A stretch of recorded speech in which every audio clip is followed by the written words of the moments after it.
Our third story out front, a Cannes crime spree. Tonight, police in the French resort city are investigating another jewelry store heist, not the one of about $140 million earlier this week. This one just basically across the street at another high-end watch store, just 3 days after one of the biggest jewelry thefts of all time.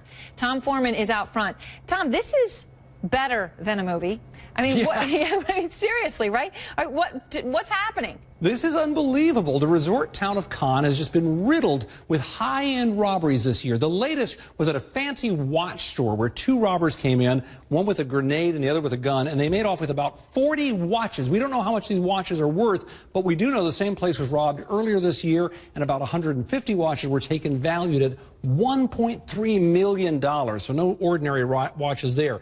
The other robbery, they've now revised up the value of it. Just a few days back, the Carlton Hotel, they had an exhibit of jewels there, $163 million taken by a lone gunman in about a minute. And then back in May, two big robberies made news. A safe was broken into at another hotel, about $1 million in jewels taken there. And at yet another hotel, a necklace worth $2.6 million was snatched. Aaron? All right, it's just, I mean, it's amazing. All right, so authorities are now saying this criminal network could be involved. I mean, although when you talk about the guys going in, it's like a guy in a hoodie. He goes in and he comes out the side door with a $140 million diamond. Yeah. You think it's crazy that could happen. But I know that they think that the Pink Panthers, this group, could be behind them, right? Yeah, absolutely. And they think that because this just looks like their work. Interpol says the Pink Panthers are a loosely affiliated group of a couple hundred criminals who operate all over the world, really, and these are their hallmarks. They like to hit the playgrounds of the rich. You want to get money, you go to the people who have it, and certainly the French Riviera qualifies as that. They target really expensive jewelry, and importantly, Interpol says they've come up with ways to sell it, which really is the key here, and they typically hit very fast with very precise plans, and certainly some of these latest robberies look just like that, Aaron.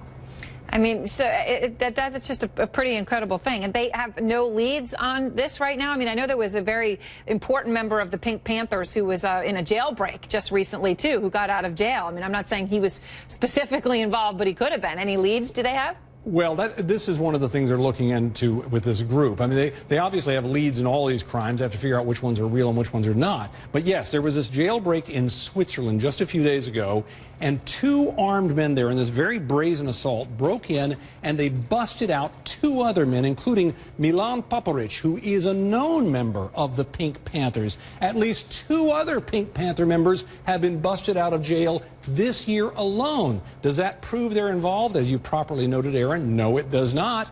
But it is another reason that the authorities are looking very hard at this group, which Interpol believes, since it started in the 1990s, look at this, may have stolen almost $400 million worth of jewels. Aaron?